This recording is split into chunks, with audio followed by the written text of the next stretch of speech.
Charlotte looks good on a drone shot. Steel and glass dress the skyline like it knows exactly how rich it is. On the 62nd floor of a building that bears his last name, Mason Caldwell leans toward a microphone and smiles like a shark who paid for the ocean. It isn't magic, he tells the reporter from a business channel that lives for men like him. It's discipline. Our competitors chase headlines. Caldwell Systems chases margin. There's a difference. The reporter, an eager kid with hair that tries too hard, pushes. Some investors say your cost-cutting went too far. Layoffs, frozen salaries. Mason lifts a palm. We trimmed fat. We kept muscle. The market rewarded clarity. Next question. He doesn't blink when the kid swallows his next note. He doesn't blink at all. The earnings call is a victory lap. The stock popped 8% at the bell on word of a new government contract. Applause happens in little digital boxes all over America, while Mason's jawline does work he used to pay a personal trainer for. His phone buzzes. He doesn't look. He knows the pattern: 3 quick vibrations, 1 long, his assistant. He ignores it. He finishes the segment with a closing shot of something like warmth. The screen cuts to ads for mutual funds and luxury SUVs pretending to be ethical. The floor erupts around him, fist bumps. A high five he dodges. A "we did it, boss," that sticks to the air like tape. Mason adjusts his cufflinks. They're understated matte black, engraved with MC. He likes the way they disappear in certain light, how they remind him he's still in control of what shines. In the conference room, a junior VP stammers through congratulatory bullet points. Mason half listens and stares at the skyline. Charlotte's cranes peck at the clouds. His reflection inside the glass looks like a man made out of edges. Somebody laughs at a joke he doesn't hear. Then the phone again, 3 quick, 1 long. He checks, annoyed. Ray, need to confirm you'll be home by 8. Harper has something she wants to show you. Ray used to be Ray Caldwell. Now she's just Ray on paper and a problem in his calendar. She's also smarter than him at the things that don't go on investor decks. He types but doesn't send. I'll try. He deletes it. He pockets the phone. The junior VP winds down, cheeks bright red. Q2 guidance is, conservative, but we've identified. Stop apologizing for winning, Mason says, not sharp, just bored. People smell fear before they smell blood. A few chuckles. The junior nods too hard. The meeting dissolves. Mason heads for the elevator with a practiced stride that says, I made it here by being right when everyone else was lazy. His assistant jogs to keep up. Your driver's downstairs. Dinner at Sullivan's? Or would you? Home, Mason says, surprising himself a little. 8. Yes, sir. In the elevator, his face is a mirror again, but this one tells the truth. There are lines beside his mouth that weren't there last spring. His hair has more salt near the temples. He remembers a night he slept in a hospital chair and woke with a crick that lasted 3 months. He shoves that memory into a box in his head where the lid fits too tight. The driver, a quiet vet named Hayes who wears patience like a uniform, pulls the company SUV into evening traffic. Charlotte's streets are warm with Friday couples, food trucks, a busker who can't quite nail the chorus of a 90s hit but gets tips anyway. The SUV smells faintly of leather cleaner and someone else's cologne. Mason scrolls email, swipes away a headline with his face on it, opens a spreadsheet he doesn't need right now just to feel the numbers obey. He glances up at a red light.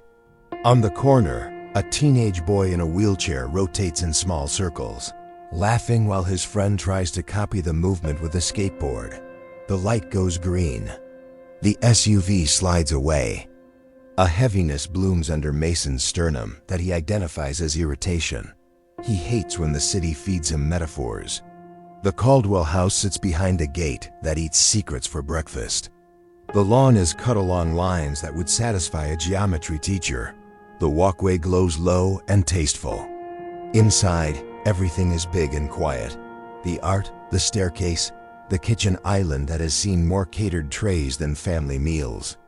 The air feels filtered. Even the silence has money in it. Ray is in the kitchen, hair up, sleeves pushed, a cutting board full of carrots and something green he can't name. She looks up and manages a smile that's polite enough to pass for friendly from 10 feet away. "You're early," she says. "Harper's upstairs. She's been waiting." "I said 8. His voice comes out like a fine-point pen.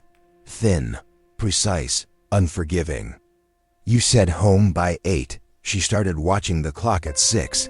Ray slides the knife into a drawer like she's putting away a weapon. "Will you go up?" "I have a call at 9. She has a life at 13. They stare at each other. He breaks first, looks past her at the huge windows that turn the yard into a magazine spread. In the reflection, the kitchen light makes his face look hollow. "Where's Noah?" He catches the wobble on his son's name and hates it. "In his room." A pause. "He had a good day." "Good day," he repeats, as if grading the words. As if they're a quarterly metric, Ray wipes her hands. "Mason, she asked me to cook because she wanted you to sit with us like before." Before. There it is, the box in his head, the lid pried up. The smell of antiseptic. The beep of machines. The night the phone woke him and he didn't answer until the second call. And by then, it was already too late to be a different man than he was. He exhales through his nose and heads for the stairs. On the landing, framed photos all in black and white pretend the house knows how to remember. There's one of Mason at the bell-ringing ceremony when the company went public. Confetti and champagne and a smile that doesn't reach his eyes. There's one of Harper, hair in 2 messy buns, gap-toothed grin, hands on the piano keys like they belong to her. There's one of Noah standing on a little league mound, calf muscles taut. A boy whose body did exactly what he asked until the day it didn't. He pauses at the last one. Someone Ray has turned it slightly, like you tilt a head to listen better. "Dad?" Harper's voice floats from her room. Hope bangs around inside it, loud and breakable. "Yeah," he says, softer than he meant to. "I'm here." Her room looks like an explosion inside a cotton candy machine. Posters, Polaroids stuck at crooked angles, a string of fairy lights shaped like tiny stars. Harper sits in her wheelchair by the window, a laptop open with a video paused on a girl doing a TikTok dance. She's in leggings and a sweatshirt that says guts in bold purple letters. Her hair's a mess of curls she pretends she doesn't care about.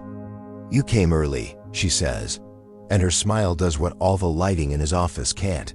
"Traffic," he lies. He steps inside, hands in pockets, wishing he knew the choreography of this room, what to touch, what to joke about. He used to make her laugh by mispronouncing her friends' names on purpose. The last time he tried, she stared at him like he was a stranger explaining himself. "I wanted to show you something," she says, tapping the laptop. "But only if you're not like Mr. Caldwell right now. Who would I be instead?" "My dad," she says, and it isn't a joke. He nods. He sits on the edge of her bed. It takes effort not to straighten the comforter as he does. She hits play. On the screen, a girl in a power chair choreographs with her hands and shoulders, hips leveraging the wheels, the whole thing a language Mason doesn't know yet. Harper follows along, copying the upper body movements, eyebrows knitted in concentration, arms flowing like she's painting lines on the air. "Cool," he says, because the word is safe. "It's more than cool." She glances at him, measuring. "It's dance, adapted. It's like my legs don't get to talk. Fine. But the rest of me still knows music." He watches her shoulders wave, wrists flick, the way her face opens when she hits a synchronicity that thrills her. He feels a pinch of something like awe and immediately edits it down to approval. "Looks hard." "It is," she grins. "It's also fun." There's a beat where he could say "I'm proud of you" and mean it like a warm place to land. The words snag on his throat. He swallows and they go somewhere else. "You said you wanted to show me something," he says instead. I did. She takes a breath that squares her small shoulders. But it's not the video. He waits. She searches for the right angle. It's a person, Mason, Dad. The way she says his name first lands like a pebble on a window. He raises an eyebrow, defaulting to the boardroom expression that makes grown men over-explain cost centers. A person? She's been helping me. With, anxiety, with God. The last word comes out shy and defiant at the same time. And with Noah, when he has bad nights. She, who? He cuts in, alarm already writing its headline in his head. Unvetted stranger near my children. She works here, Harper says, a little steel in her teenage. Part-time. Ms. Ortega hired her. Lily. He files the name the way he files tickers and case numbers. It weighs nothing yet and everything later. Why didn't anyone tell me? He hears the dangerous calm in his own voice, the kind of quiet that makes assistants choose a different elevator. Harper's eyes do a flicker he knows too well. The look of someone bracing for a weather pattern she didn't vote for. Because we didn't want you to ruin it, she says softly. There's a storm he's famous for, the one that makes grown men check their non-competes and PR teams reach for draft statements. He can feel it gathering, pressure changing the air in his chest. Footsteps past the doorway light, unhurried. A woman's voice, low, humming a tune that Mason recognizes a half second before his pride does. Is that? He starts. Motown, Harper says, smiling a secret. Ain't no mountain high enough. Lily says it's medicine. He stands before he decides to, the bed dipping and recovering. Harper's smile drops like a coin. Dad, she warns, don't. He's already in the hallway. The house at night has its own weather system. The hum of the twin fridges, the sigh of the smart vents, the faint creak that only old wood makes, even in a new house because money can't buy certain sounds. The humming grows louder, blending with laughter, Noah's laughter, quick and bright and out of place in a corridor that's mostly handled whispers lately. Mason stops at Noah's door. The angle gives him a slice of the room. A poster of a vintage Mustang. A shelf of model planes he's never helped glue. The motorized chair parked like a loyal dog beside the bed. He hears wheels. He hears a spin. He hears his son's voice, the one he hasn't heard like this in months. And it does something to his spine that his chiropractor can't. Again, Noah says, breathless.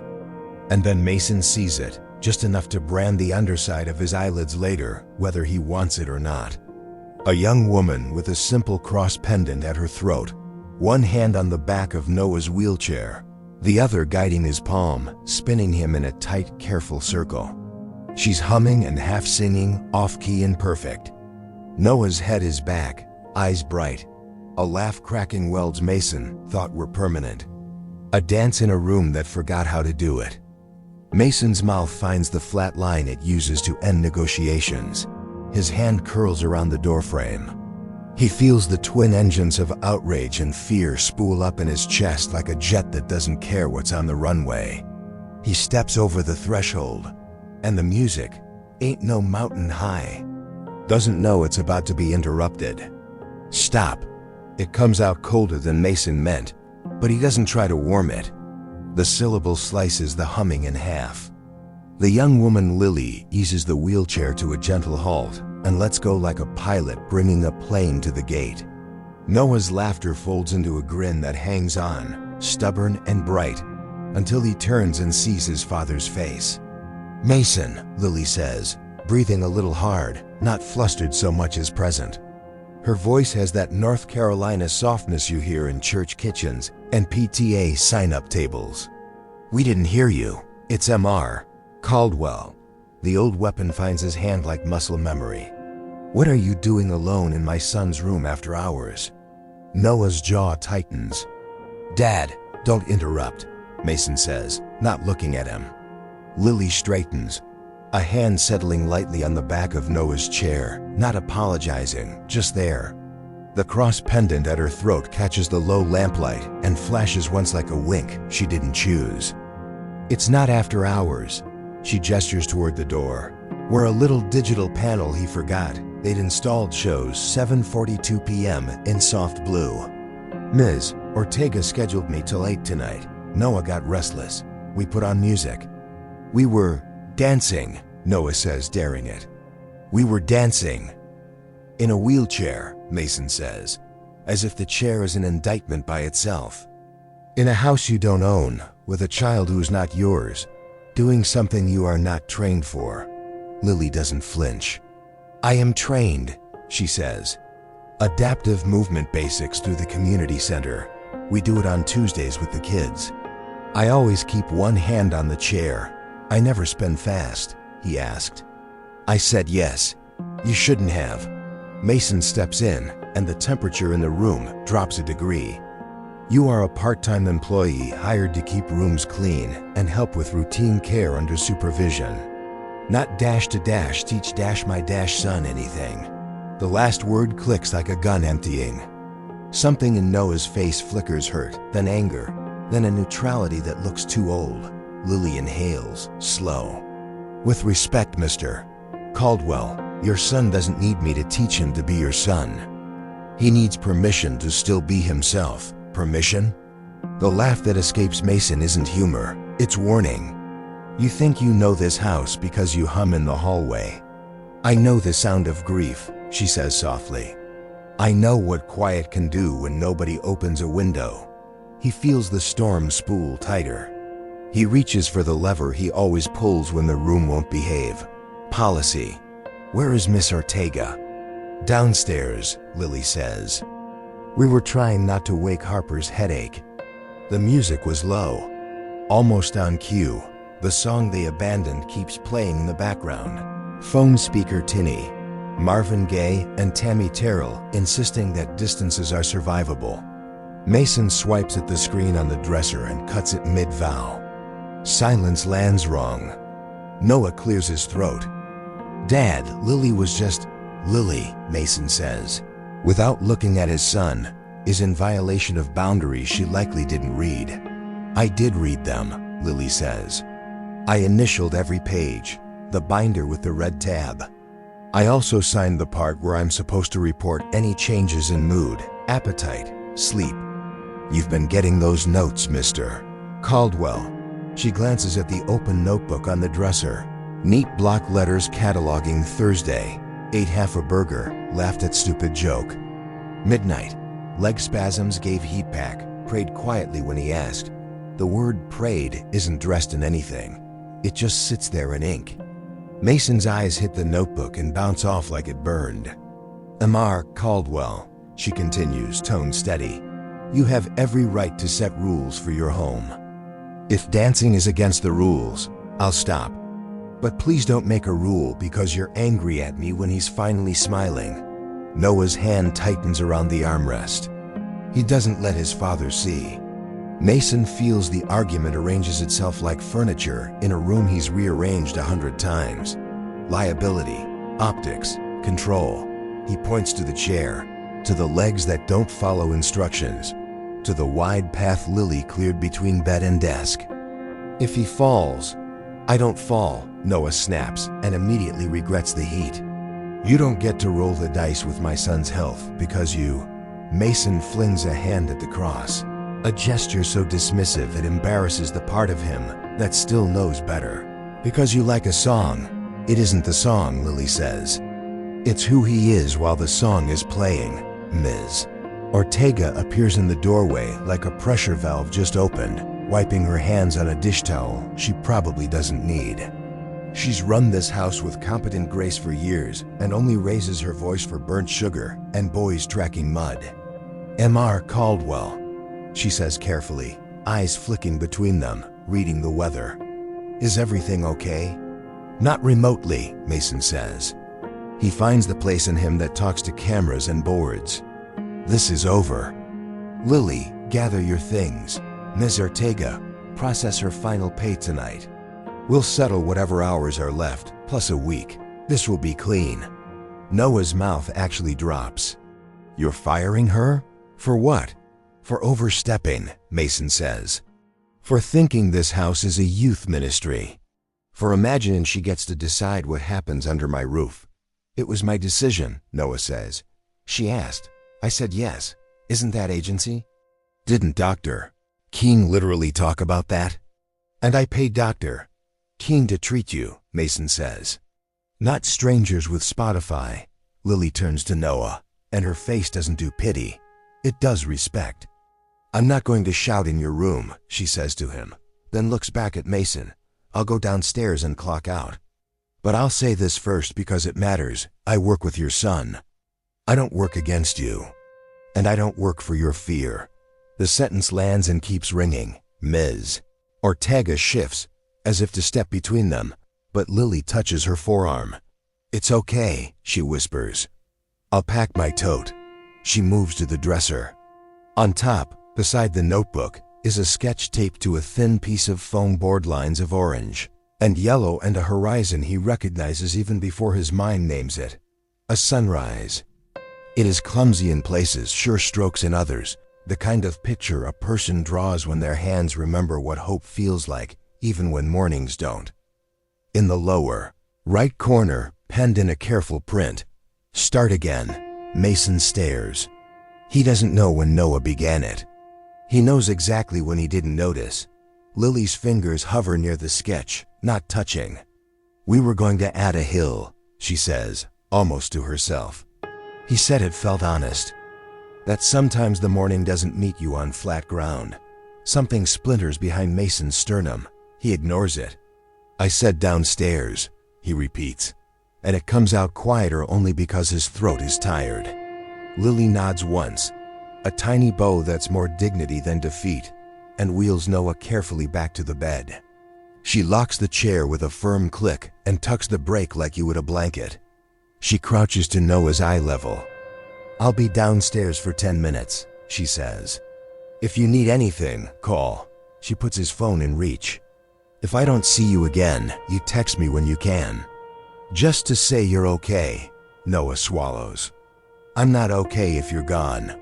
Her smile arrives a little cracked and therefore more beautiful. You will be. Because God isn't clocking out. She squeezes his hand once. And because you're stronger than your worst day. Mason opens his mouth to cut that in half, too, but the words jam at the thought of his son's fingers in someone else's. Lily stands, shoulders squared, and brushes past him in the doorway without bumping him. An art adults forget and kids learn on crowded school buses. The cross at her throat taps once against bone like a metronome. Miss Ortega lingers. Sir, she says quietly, a plea tucked into the single syllable. If I can, not now, he says, and he hates how the room obeys. They listen to Lily's steps recede down the hall, then the stairs, then the faintest rustle of the front closet where part-time people keep their bags and hopes they won't have to explain later. Noah stares at his father. Why do you always think love is a risk management problem? Because everything is, Mason says, and wishes it wasn't true. Not this, Noah says. Not tonight. Mason feels the argument wanting to keep going only because it's easier than silence. He presses his fingers to his temples instead. I will hire someone certified in. She is certified, Noah says, voice rising. You didn't even ask. Don't take that tone with me, Mason says. And there it is, the line that turns rooms colder for generations. Noah's shoulders drop. He stares at the sunrise sketch like it might explain how mornings work to a man who only likes them if they start on his time. There's a knock on the open doorframe that isn't a knock so much as an alert. Harper, hair in a sloppy bun, sweatshirt swapped for a faded tee, bracelet of woven threads biting gently into her wrist. The chair under her is the sleek one she picked for turning better. It's scuffed at the footplates where bravery meets hallways. Her eyes take in the room like a camera. Noah's face, their father's posture, Miss Ortega's worry, the empty space where Lily just was. What did you do? She asks, not accusing so much as exhausted. Your father made a decision, Mason says. pulling authority over him like a jacket, even though it doesn't fit as well as it used to. Harper breathes in. Her gaze lands on the phone, the cut-off song. The sketch would start again in the corner. Something in her steadies like a surfer setting feet. She looks Mason dead in the eyes in a way 13-year-olds usually can't manage without flinching. "No," she says, each letter clear. "You threw your power around because you were uncomfortable." "Harper," Miss Ortega warns gently. "I'm not cussing," Harper says, without looking away. "I'm telling the truth." "Watch your tone," Mason says, a reflex bandage on a wound he won't name. She rolls forward, wheels whispering on the hardwood, and parks between him and Noah's bed like a tiny line of defense made of stubbornness and homework and half-grown courage. "You don't get to talk to her like that," Harper says, voice steady now, almost calm, and somehow more dangerous for it. "Not after what she's done for us." The room holds its breath. Mason opens his mouth, but Harper isn't finished. "And if you're going to fire Lily," she says, "you're going to have to listen to me first." Her last word hangs, a fuse hissing towards something he doesn't yet understand. And for the first time all night, the man who commands boardrooms feels very small in his own house. Harper doesn't blink. Mason has built a career on silences, on letting the other person fill them with apologies and numbers and excuses. Harper treats silence like a stage she's not afraid to stand on. "You don't get to talk to her like that," she repeats, not louder, just deeper. "Not after what she's done for us." "Harper," Ruth's voice, soft from the hallway. She's come halfway up the stairs, like she's learned to approach firefighters and wild animals the same way. "Sweetheart, maybe." "No, Mom." Harper doesn't look away from Mason. He needs to hear it. All of it. Mason exhales, that thin, controlled stream he uses before a hostile interview. "Sit down," he says automatically, and here's how stupid it sounds, she's already seated. He adjusts. "Enough. You don't understand liability." "You don't." "I understand love," Harper says. "And I understand fear." Yours is louder. Mrs. Tega shifts, a ghost of a flinch on her face. Noah stares at the ceiling, jaw flexing, the tendons in his neck taut like cables. 5 minutes, Harper says, palms on her wheels, daring him. "Listen, 5 minutes. Then you can fire for dancing, and you can write me up for telling the truth, and you can go back to pretending you're protecting us by making the house quieter." Mason's first reflex is no. The second, traitor that it is curiosity.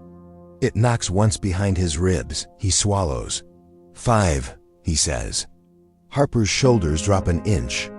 She angles her chair so she can face Mason and still see Noah. She finds Ray in the doorway with her eyes, calibrating. Ray gives the smallest nod. "Go." "Okay," Harper breathes. "You want to know who Lily is?" Mason folds his arms. The posture says uninterested. The part of him actually interested leans forward inside his bones. "She's 24, Harper says. She lives off Albemarle Road with her grandma in a duplex where the AC sounds like a hurricane. She keeps granola bars in her backpack for kids who pretend they're not hungry. She smells like clean laundry and cinnamon gum. She hums when she's nervous, and she's not good at remembering to charge her phone." "Harper," he interrupts, "I don't need a biography." "Then you do need this part," she says, cutting in with a clarity that startles him. She also shows up. "For people who don't make her richer or cooler or more. Anything. She showed up for me." "How?" Mason asks, the word escaping before he can lock it behind his teeth. Harper tilts her chin. "The night my panic got so bad, I threw up in the sink and wouldn't let Mom into the bathroom. The night I texted you and you sent a thumbs up because you were in New York." He hears Ray's inhale like a slap. He looks at the floorboard as if a better answer is hiding between the grain. "Miss Ortega called Lily," Harper says, "because Lily told her when she got hired, if the kids ever need me off hours, if they're scared or hurting, call me." And Miss Ortega believed her. Lily came over in pajama pants and a hoodie, and she sat on the floor outside the bathroom and let me breathe. She didn't tell me to be brave. She breathed with me. She talked about naming fear out loud so it shrinks. She prayed. Mason's knee bounces once. This is what happened, Harper says. She didn't make it weird. She didn't make it about her. She just stayed until the shaking stopped. Ray finally steps into the room, eyes glassy and fierce. She made chamomile tea and put on that lo-fi station you hate, she says to Mason, voice level. And she told me to go drink water and put my head on the table so I wouldn't faint. She took care of both of us. Miss Ortega nods, the lines at her mouth deep with agreement. And when Noah has spasms, she adds, she holds heat on his calves and talks to him about baseball and cars until his shoulders drop. Noah doesn't look at anyone. She knows the difference between helpful and pity, he says. Everybody else looks like they want to fix me with their eyes. Mason's jaw clenches. I can hire clinical support, specialists. If you need a chaplain, hospitals have. We don't need a chaplain, Harper says. We needed a person who actually believes God knows our names. She does. She didn't talk religion at us. She lived it near us. I asked her questions. I dragged Mom to the community center on a Wednesday night because Lily was leading the little kids game and I wanted to watch how she treated them like they were made of the same stuff as grown-ups. Ray half smiles at the memory. They played hot potato with a beach ball and a Bible verse, she says. It was ridiculous and lovely. Mason opens his hands in a gesture he uses when someone wanders off agenda. And now my house is a youth group? It's a home, Harper says. Or it was starting to be. The words hit him in the solar plexus. He keeps his face still. Did you know, Harper goes on, that she's the one who suggested the sketch? She asked Noah what morning he wants to wake up to and told him to draw it with colors he doesn't feel like yet. She told me to pick a word to write on my mirror so I have to say it before school. I picked enough, she swallows. I didn't feel like it. I said it anyway. Ray glances at Mason. Did you hear that? He looks back at Harper, trying not to count the number of times he's missed mirrors he could have read. What does any of this have to do with dancing in my son's room? He asks, pushing the argument back onto rails. Everything, Harper replies. Because you know what dancing is, right? It's proof joy still fits in a body, even when the body is different. It's permission. It's resistance. She searches. It's a way to say God didn't forget me without giving a speech. I don't like strangers putting their hands on my children. Mason says, the sentence coming out sanded, practiced. I don't like blurred lines. You don't like not controlling the terms, Ray says quietly. Something in the room shifts. Ms. Ortega finds a scuff on the baseboard to examine like it's a museum exhibit. Harper spins half a turn, quick, so she's square to him again. You're trying to protect us with rules you made to protect yourself, she says. From pain. From not being able to fix it. I am protecting you from risk, he says, hearing how defensive it sounds and plowing ahead anyway. If he falls. I lock the wheels, Noah interrupts, tired of listening to people talk about him like he's an investment with legs. I say when to stop. I'm not made out of glass. I was laughing, Dad. You cut it off like it was leaking. Do you know what that felt like? Mason opens his mouth, then closes it. He presses a thumb into the spot between his eyes where a headache blooms like a flower you didn't plant. You treated her like a problem to solve, Harper says, softer now. She has been our answer. They sit in that, the room suddenly too small for everyone's first drafts of their own hero stories. Okay, Mason says finally, the word heavy. So she helps. She encourages. She prays. None of that changes the fact that she violated boundaries. This is my house. Harper's laugh is tiny and not mean. You keep saying my house, like keys make you right. It's our life. Ray steps closer to him. Close enough he can smell the faint citrus of the hand soap she buys because it doesn't dry out the kid's skin. "Mason," she says, not pleading, just asking him to look up. "When's the last time you heard Noah laugh like that?" He hates that he doesn't have an answer that isn't a month.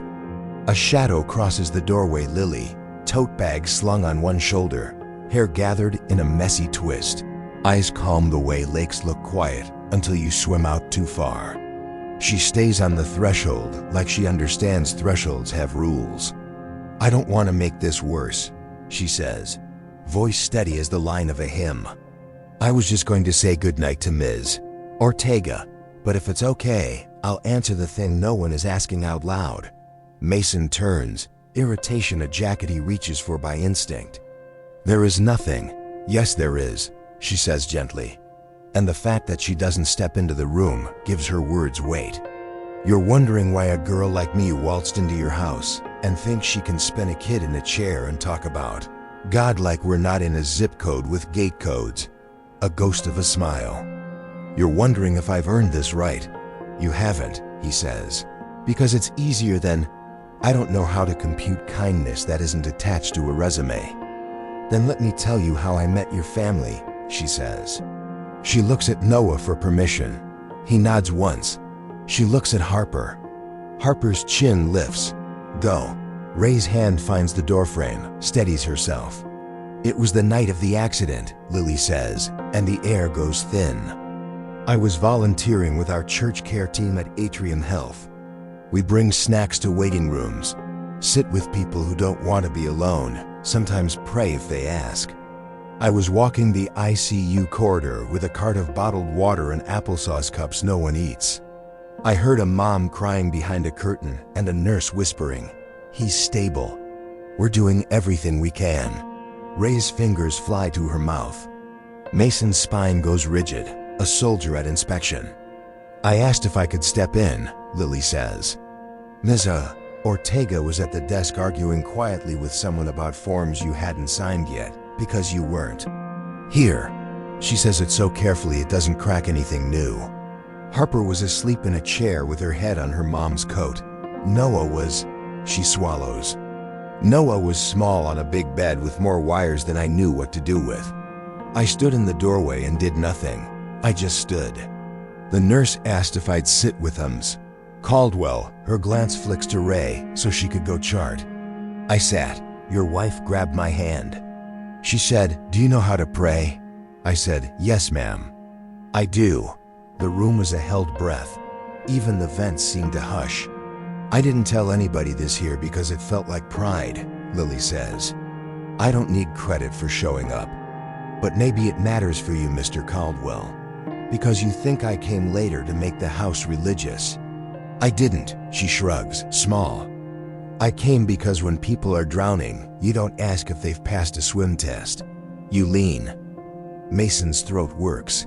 He stares somewhere past her shoulder at nothing. I stayed that night, Lily adds, until the sun started pressing through the blinds. I hummed to myself so I wouldn't cry, and Miss Caldwell and I read Psalms out loud, and Harper woke up and said, "Is he okay?" And I said, "He's not alone." Ray is crying now without noise. Ms. Ortega dabs her eyes with the dish towel that finally found a purpose. Mason rubs at the cuff of his shirt like there's something on it he can remove if he applies enough pressure. So, Lily says, spreading her hands a little in a gesture that invites whatever comes next. If you fire me, that's your right. If you keep me, I'll submit to whatever rules you set. No dancing? We won't dance. Doors open? Fine. Schedule posted on the fridge? Great. But don't punish Noah because I'm not the one you're really mad at. And who's that? Mason hears himself ask, voice quiet like a church after everyone leaves. Yourself, Lily says, with no triumph. For not being there that first night. For not knowing how to fix what broke. For not being God. The words land like a confession someone else wrote, and somehow he feels the relief of it and the offense at once. His jaw ticks. His hands find each other behind his back so they won't do something stupid like shake. Harper looks between them, the man made of edges, the woman made of stubborn gentleness, and you can almost see her decide she will remember this moment for the rest of her life. "Dad," she says softly, and it isn't a challenge now, just a door with the handle already turned. "Say you're sorry." The ask hangs in the air like a dare. Mason looks at Noah, at the faint sheen of sweat on his temple, at the sketch that says "Start Again" in a teenager's careful print.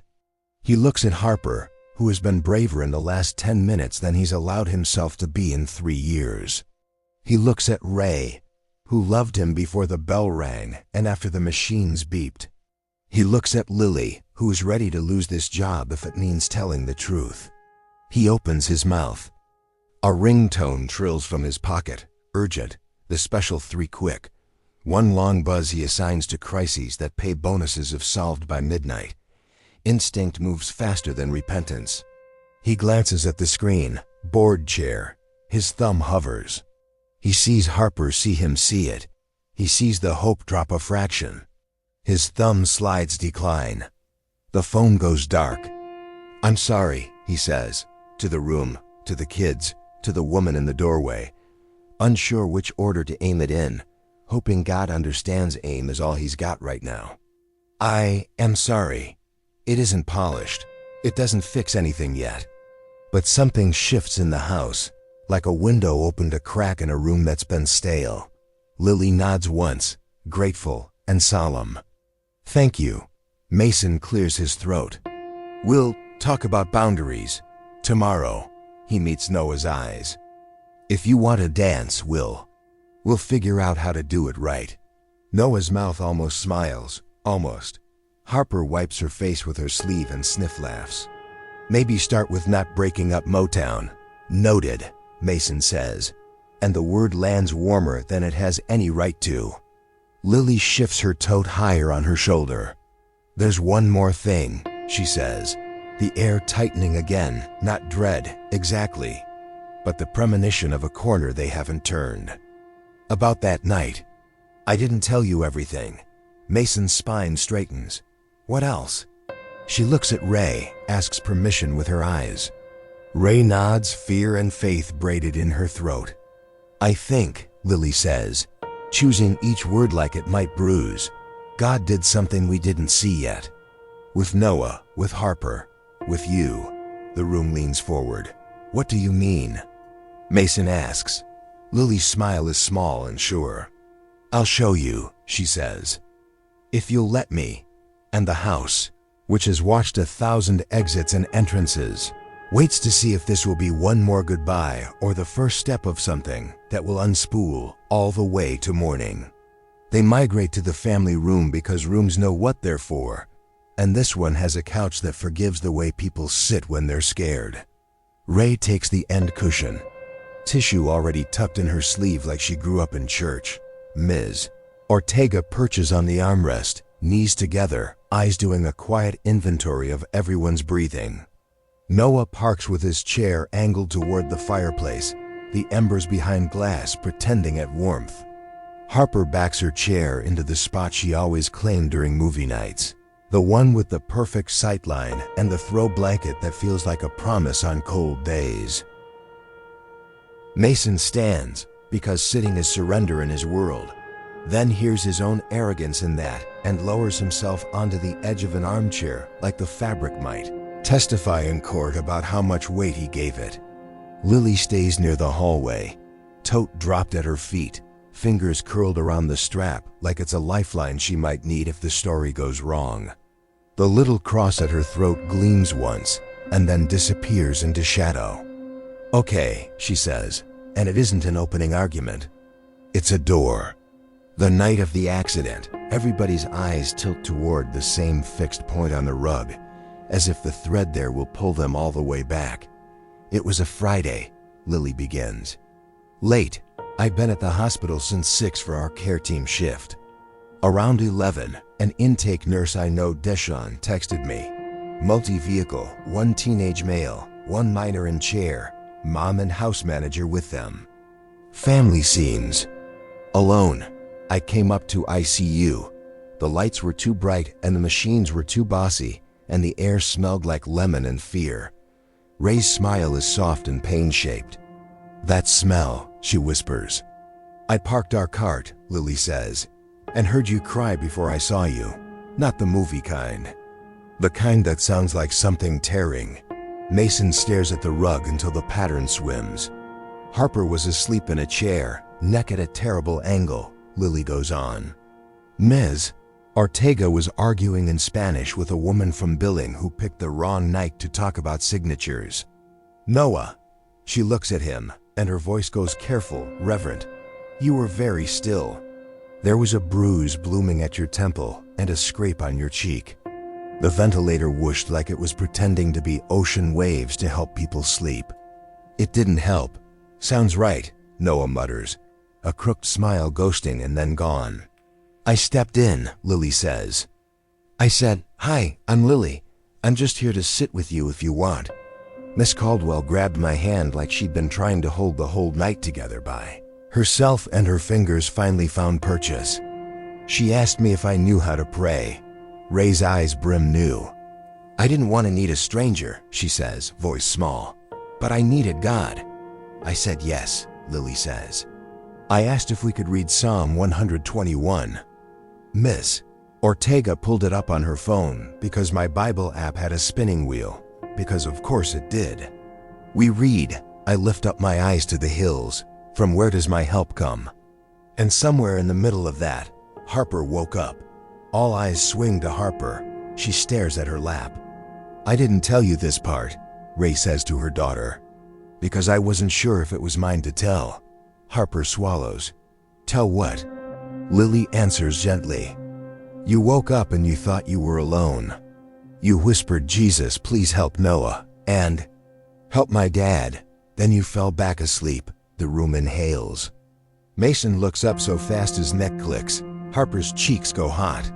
I don't remember, she says. You weren't supposed to, Lily says. It wasn't for memory. It was for mercy. Mason's throat burns. And me? The question leaps out before he can keep it locked. Why? Why did she ask for me? Lily doesn't soften it. Because she already knew God would be with Noah, she says. She wasn't sure he'd get through to you. He takes it like a body shot and stays seated only because pride glues him there. About midnight, Lily continues, Noah's numbers stabilized. A neuro resident came in, all young and serious, and explained things none of us had the kind of brain left to process. He said there'd be swelling. He said there are windows for recovery. He said a lot of maybe. He left. I watched the monitor because sometimes we watch the wrong thing when we can't touch the right thing. She smiles, remembering. Then the strangest thing happened. Deshaun, this 6'3" nurse who plays Motown off a Bluetooth speaker tucked in his pocket because he says hospitals need actual soul. He traded a granola bar from our cart for the night text coffee and queued up a playlist. And her eyes flick to Mason. You know what came on? Mason does.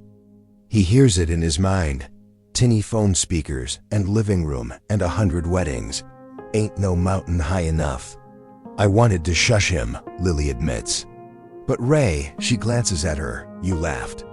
The kind that sounds like you're remembering something you haven't thought about since before kids. You said, we danced to this in the kitchen the week we found out we were pregnant with Harper. Ray's hand finds her mouth, embarrassed and transported at once. We were terrible, she says to Mason, a watery grin. You tried to dip me, and we nearly broke a cabinet. Some impossible corner of Mason smiles. It leaves fast, but it came. The song played, Lily says. And for 1 second, Noah's left foot moved under the sheet. Just a twitch. Deshaun saw it. He said, did you see that? And then he smiled and said, we'll take it, like a man making a down payment on hope. Noah shakes his head slowly. I don't. Remember, you weren't supposed to, Lily says again. You were under a mountain. Mason's eyes sting, a betrayal. He stares harder so the water lines don't spill. Later, Lily says, voice softening, Harper woke up again.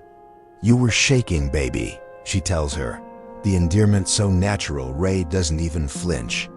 Ms. Ortega had gone to get Ray a sandwich she hadn't eaten. So it was just you and me and God and a vending machine that wouldn't take dollars with a little rip. You told me you were scared. Lily's gaze moves between them. You said you were tired of being brave for everyone. You said you hated the chair. You asked me, if God is love, why does everything hurt? Harper hides in the collar of her faded tee. I talk too much when I'm scared. You prayed the smartest prayer I've ever heard, Lily says. You said, help. It wasn't poetry. It didn't need to be. Ray is crying now, quietly. Miss Ortega's dish towel graduates to an actual handkerchief from somewhere in her sensible cardigan. At 4 in the morning, Lily continues, Ray fell asleep sitting up. I watched the monitor lights blink like tiny cities at night. I thought about how many families were awake in that building hoping for one uncomplicated sentence. I hummed because if I stopped, the room felt like it would tip. And then, she looks at Noah. You opened your eyes for 5 seconds. Just 5, you didn't look at me. You looked over my shoulder like you were seeing something very far and very close. Your lips moved. Noah leans in, captured by his own ghost. What did I say? Lily's eyes shine. 2 words. I didn't know what to do with them until later. You said, start. Again, silence drops like a quilt, warm, heavy, protective. Mason makes a sound he can't categorize. He said. I leaned so fast I nearly knocked over the blood pressure cuff, Lily says, laughing at herself through tears. I said, Noah, but you closed your eyes and you were gone again. I wrote it down. She points to the notebook on the dresser. I documented it. I told the neuro team during rounds. They said sometimes the brain speaks in pieces, that it could be anything. But those words stuck to me like a sticker you can't peel off without taking some paper with it. Harper wheels forward a fraction. That's why you wrote it on the sketch, she says, like someone remembering where she left a key. Start again. Yes, Lily says. We needed language for mornings that don't show up flat. Ray squeezes her eyes shut, nodding like a prayer. And me? Mason asks, the part of him that's 12 and the part that's 45 arriving in the same sentence. Where was I? What did I do? Lily doesn't lie. Your plane landed at 5:40. You were in the room by 6:30. You took the first chair by his bed and you didn't move for an hour. You didn't talk much. You just stared at his hands like you could will them back. At one point, Ray reached for your shoulder and you flinched because you hadn't been touched in a while by someone who wasn't shaking your hand for a deal. She lets the picture sit. You cried without noise. It looked like it hurt. He can't find a defense quick enough to cover that nakedness. He doesn't try. The truth slips in through the gap and takes a seat. So, Lily says, pulling them forward, that's why I'm here. Not because I need a paycheck from a fancy zip code. Because God asked me to keep reminding you of 2 words your son said when nobody was looking. Mason's voice is sand. Start again. Yes. He rubs his face with both hands, a man learning his features in the dark. When he drops them, he looks not like a CEO holding the room hostage, but like a father staggering toward something he can't out-argue. What do we do with that? He asks, and there is a humility in the question that makes Ray's mouth tremble. Lily's shoulders soften. We practice, she says simply. Tiny, stubborn practices. We start again, breath by breath. We eat at the table 3 nights a week. Phones off. We name one thing we're thankful for out loud, even if we don't feel it. We learn how to pray without making it weird, short, and honest. Like, help. We go to the community center on a Wednesday where nobody cares your last name is on a building because theirs isn't on anything, and they still got through today. We dance if dancing is safe. We ask doctor, keen to write physical therapy orders that include adaptive movement. And you, she adds gently to Mason, apologize fast and you don't outsource tenderness. The list isn't a strategy deck. It's a life. Ray breathes out a laugh that's mostly relief. I could live with that. Double quotes. Harper wipes her face with her sleeve and nods hard. I want that. Noah looks at his hands, then at Lily. I want music, he says, sheepish and real. Mason sits very still, then leans forward, forearms on his thighs, like a man at a bedside making a promise he can keep for once. I don't know how, he says. Not like this. But he swallows. Can you show us how to do this, right? Lily's smile arrives like morning through blinds. Yes, she says. Tomorrow. We'll start with dinner and a prayer that doesn't try to impress God. A buzz breaks the spell. Mason's phone on the coffee table, screen lighting the room with the cold blue of urgency. Board chair again. 3 quick, 1 long. Hayes texts underneath. Everything okay at home? Mason stares at it, then picks it up and flips it face down like a man choosing between kingdoms.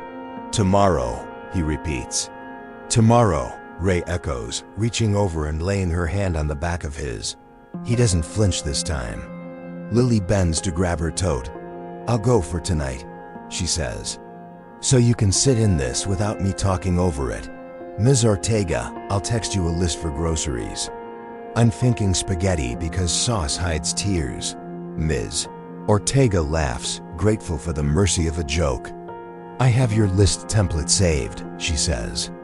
And your brand of cinnamon gum. Lily steps backward toward the hall, keeping her distance like reverence. At the threshold, she stops. One more thing. She reaches into her tote and pulls out her phone, screen cracked in a starburst at the corner. I don't usually record in hospitals, but Ray asked me to take this because she wanted proof of something good. She taps, scrolls, then holds it up so the little speaker can betray them all. A tinny room. A ventilator's soft whoosh. A nurse's footsteps. And over it, barely there, a woman's voice humming off key and then finding it. Ain't no mountain high enough. A second voice, low, trying to join and failing, then trying again. Mason hears his own voice, wrecked and small, catching the line like a man grabbing a rope thrown by a stranger. Ray covers her mouth. Harper starts crying and laughing at once. Noah closes his eyes and lets it go through him like warm water. Mason's face breaks. There's no other word. It breaks in the way drywall breaks when you finally hit the stud after drilling blind. He looks at Lily, at the phone, at his family. Tomorrow, he says again, because he needs the word like oxygen. Lily nods. Start again, she says back and leaves before anyone can make it tidy. The room holds together because it has to. The song on the cracked phone fades. The house listens. The mountain doesn't move, not yet, but somebody just put on their shoes. The next morning smells like something new, burnt toast and nervous hope. The Caldwell kitchen has never seen a breakfast that wasn't plated by staff or rushed between emails. But today, the counter is chaos. Cereal boxes open, a frying pan that's seen better decades, and Mason shirt sleeves rolled, spatula in hand, trying to remember how eggs behave. Ray stands beside him, smiling into her coffee. You're supposed to stir, not interrogate them. I'm used to quarterly reports, he mutters. They don't stick to pans. Harper rolls in, hair a sleepy halo, and stops at the sight. Wait, Dad's cooking? Did the market crash? Miracles happen, Ray says, and winks. Noah appears in the doorway, chair humming quietly, a sketchbook balanced on his lap.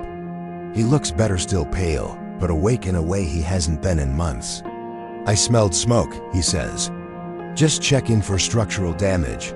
Mason hands him a plate with something vaguely egg-shaped. Don't get used to it. Wouldn't dream of it. It's small talk, but it isn't brittle. The sound of it surprises the house. Then Lily's voice floats from the doorway. Permission to enter the disaster zone? She's in her usual denim jacket and sneakers, holding a paper grocery bag like a peace offering. Mason meets her eyes. It's awkward, but the kind that means progress, not paralysis. You're early, he says. You said tomorrow, she replies. I'm punctual when Grace is involved.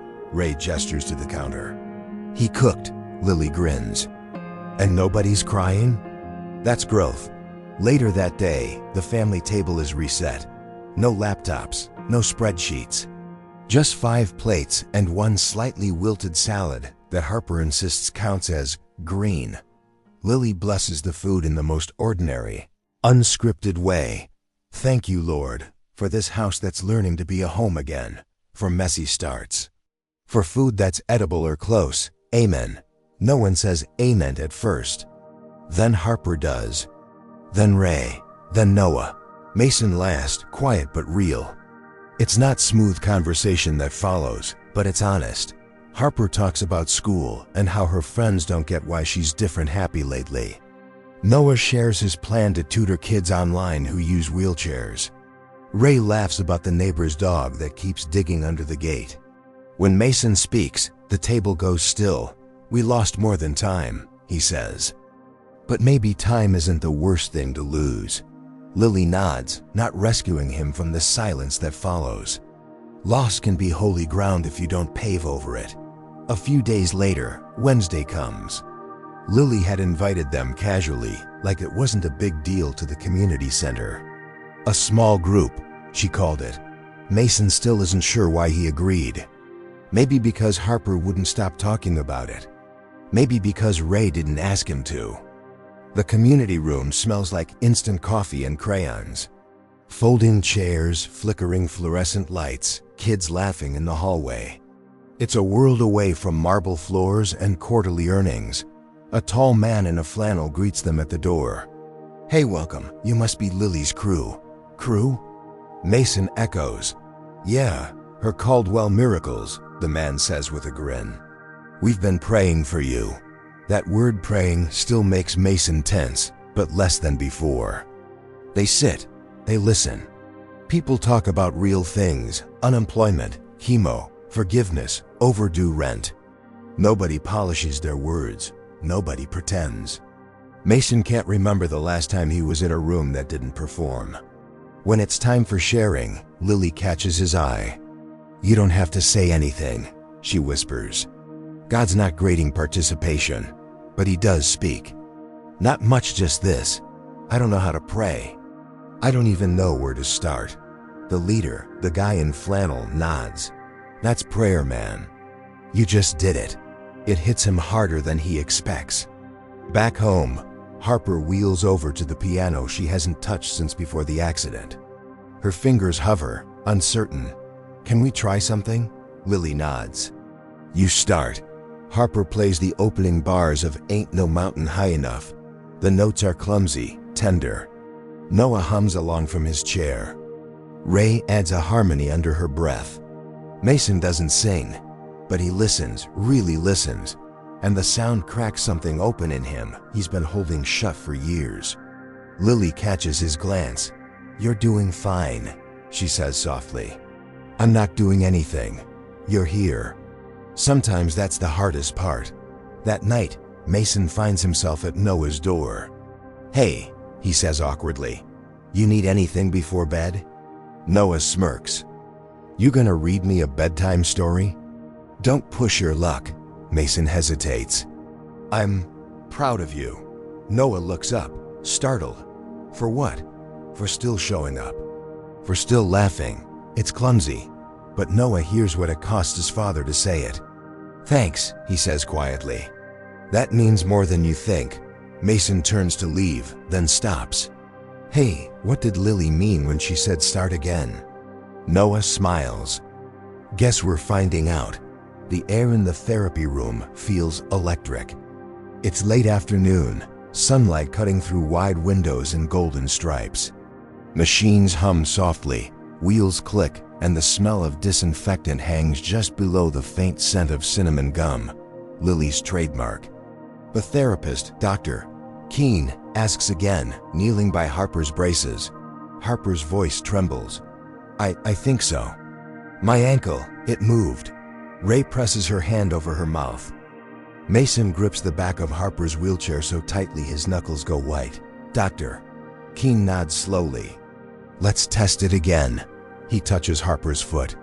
Push if you can. A heartbeat, then movement. Not much, barely a flicker. But real. Oh my God, Ray whispers. Oh my God. Mason doesn't speak. He just drops to one knee beside his daughter and stares, disbelief and awe fighting for space in his chest. Harper laughs, half a sob. I didn't imagine it, right?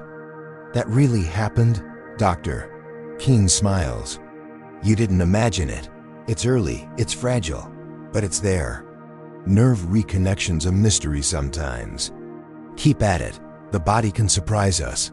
He turns to Mason. Whatever you're doing at home, don't stop.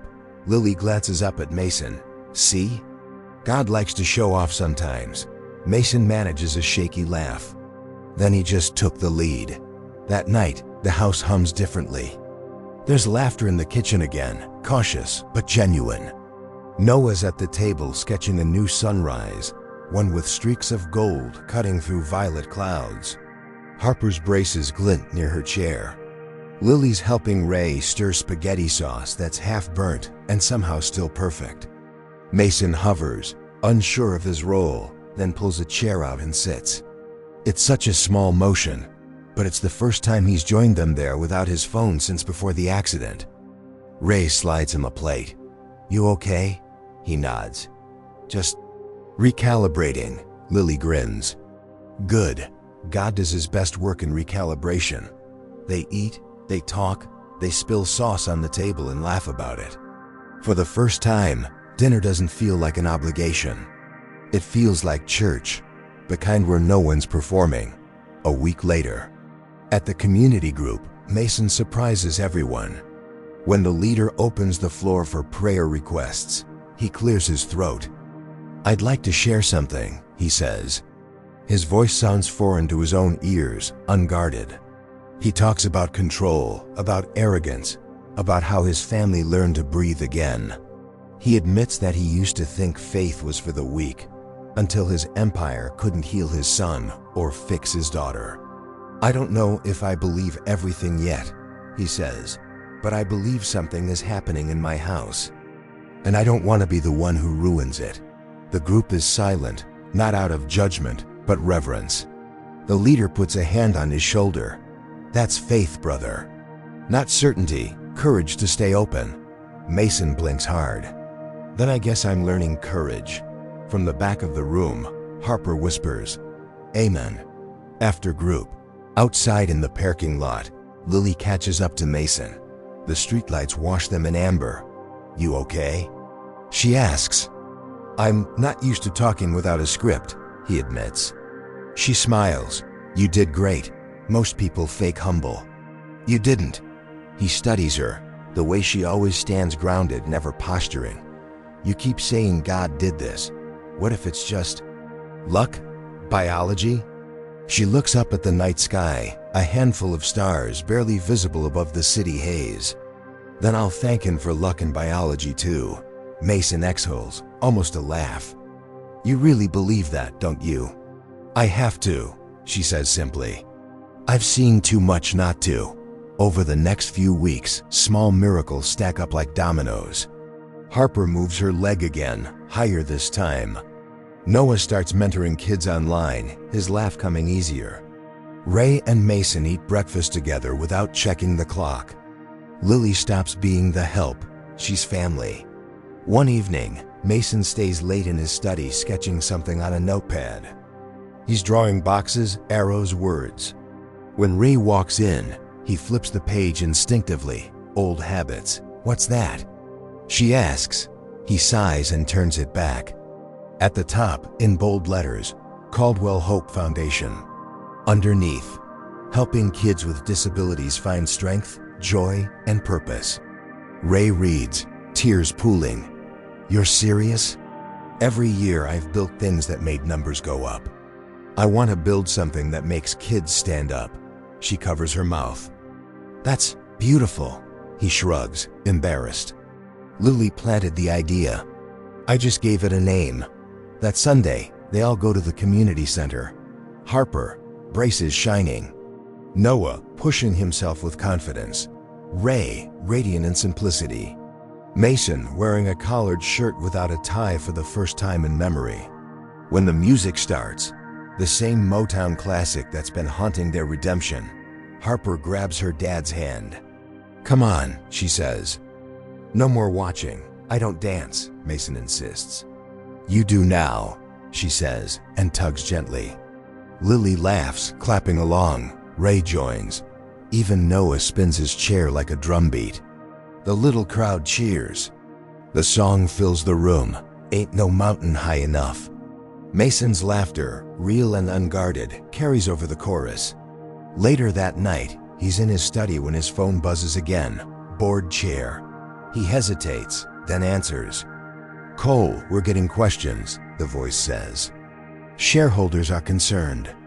Your shift in focus, all this foundation and faith stuff. The press is calling it mission drift." Mason leans back, eyes tracing the framed photo on his desk. The family laughing at dinner. Lily in the background holding a sauce-stained spoon like a trophy. "Tell them this," he says calmly. "We're not drifting. We're redirecting." There's a pause. "You'll take a hit for this." "I've taken worse hits," Mason replies. "This time, it's worth it." He hangs up, exhales, and looks at the sticky note taped to his monitor. 2 words in Harper's handwriting, "Start again." He smiles. The video doesn't stop. It's everywhere, replayed on morning shows, clipped into TikToks, captioned with hashtags Mason never thought he'd be attached to. Hashtag faith in motion. Hashtag CEO with a HE art. Hashtag Harper dances again. The world sees a smiling teenager taking halting steps with metal braces, her father's hand steady at her back, her brother cheering from his wheelchair, and a young woman, Lily, laughing through tears as music swells behind them. They see redemption. Mason just sees his family learning how to breathe. Monday morning. The office looks exactly the same. Polished floors, glass walls, numbers crawling across screens. But it feels smaller now, like a place that forgot how to echo with purpose. His assistant meets him at the door, tablet in hand. "You've got CNBC at 9, shareholders at 10, and legal wants to review your press statement before you cancel the network," Mason says. "Keep the shareholders." Her brows shoot up. "Sir, the board's nervous. They think you're preaching." "I'm not preaching," he says. "I'm building." She blinks. "Building what?" He smiles faintly. "Something that'll outlive the stock price." When he walks into the boardroom, the air could cut glass. Men and women in perfect suits, perfect posture, waiting to corner him. The chair clears his throat. "Mason, the optics are complicated. Investors don't want to back a sermon. They want to back stability. I'm offering both," Mason says. He clicks the remote. A slide appears, the Caldwell Hope Foundation. The next slide shows photos, real ones. Kids in wheelchairs at the community center, art classes, adaptive dance lessons. Lily surrounded by smiling children with braces and crutches. Harper and Noah teaching a confidence club for kids learning mobility aids. "I'm not selling a dream," Mason says. "I'm redirecting a fraction of our profit into partnerships that help kids like my own." "This isn't PR, it's purpose." One of the older directors scoffs. "Purpose doesn't pay dividends." "Neither does regret," Mason fires back. The room freezes. He exhales. "Softer, you all know me. I've spent 20 years chasing numbers.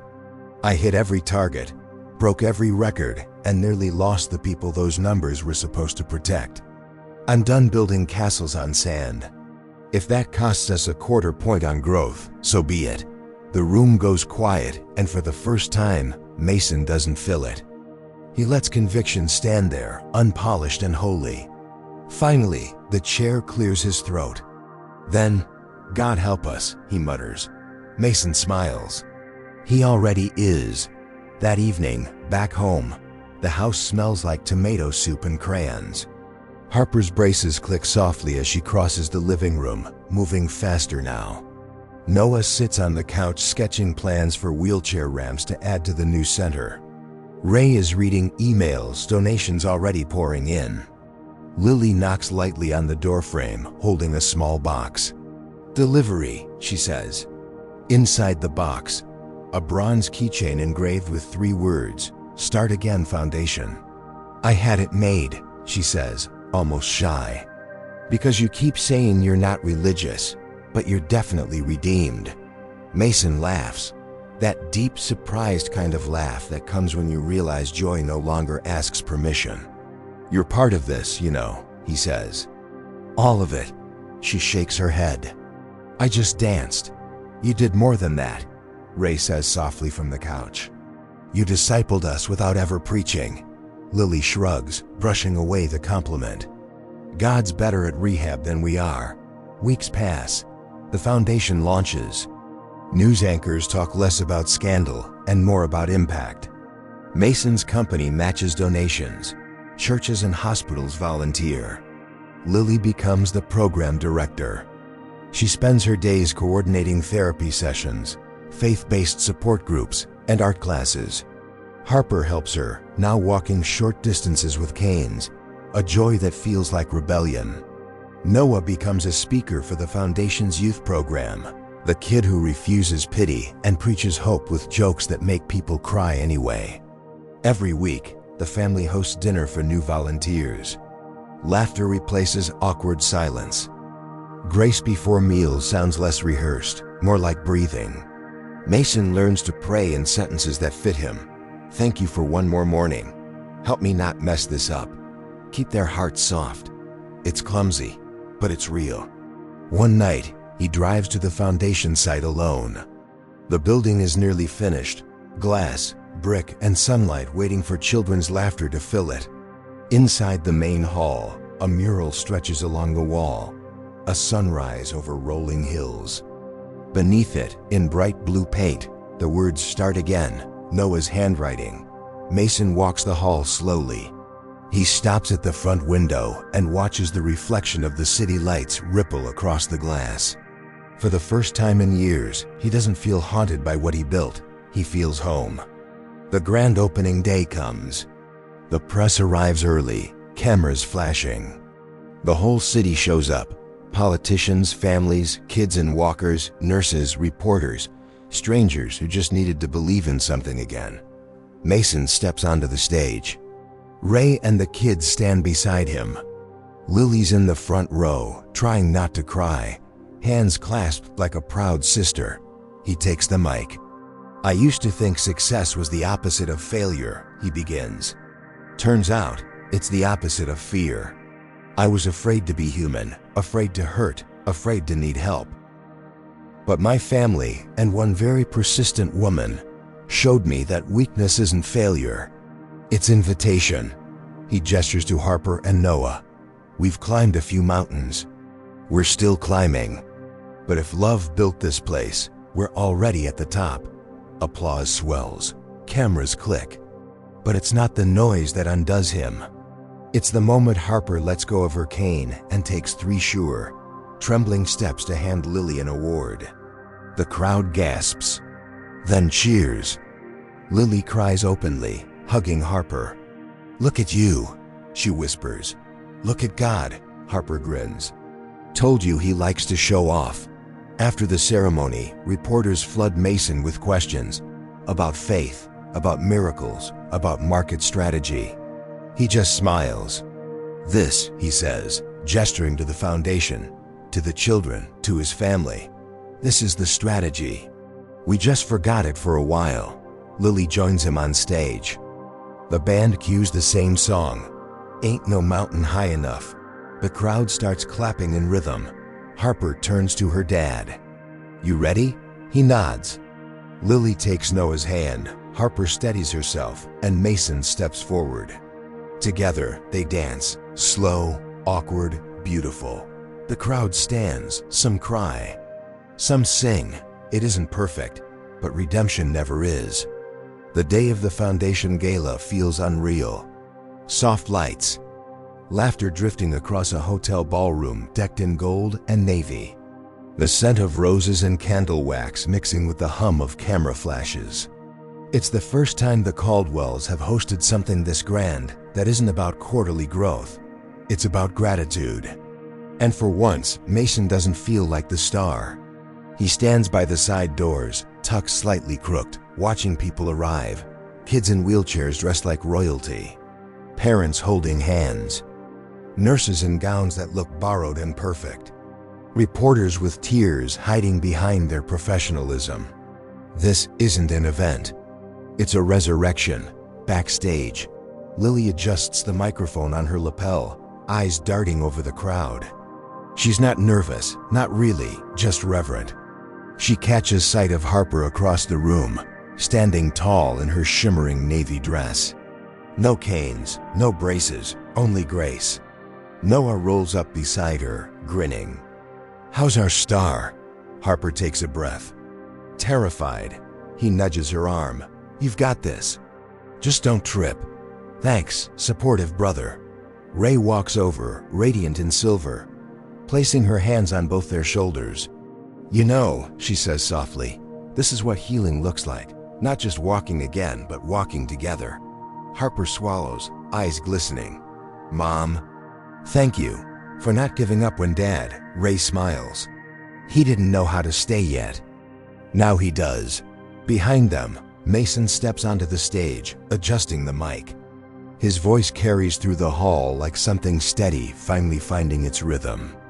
"Good evening," he begins, pausing to let the room settle. "A year ago, my life was about numbers, profit margins, market trends. And then life reminded me that none of that can buy peace or laughter or a single heartbeat of joy." He glances toward his family. "I stand here not as a CEO, but as a man who lost himself and got found by grace. A grace that came dressed as an employee with a mop and a cross necklace." The audience chuckles. Lily blushes. He continues, voice rough. "This foundation isn't charity, it's confession. It's my family's way of saying thank you to a God who didn't quit on us when we quit on ourselves." Applause swells, genuine and thunderous. Mason steps back, emotion cracking his composure. "But tonight," he says, "this isn't about me. It's about the miracles sitting at that table." He points to the front row.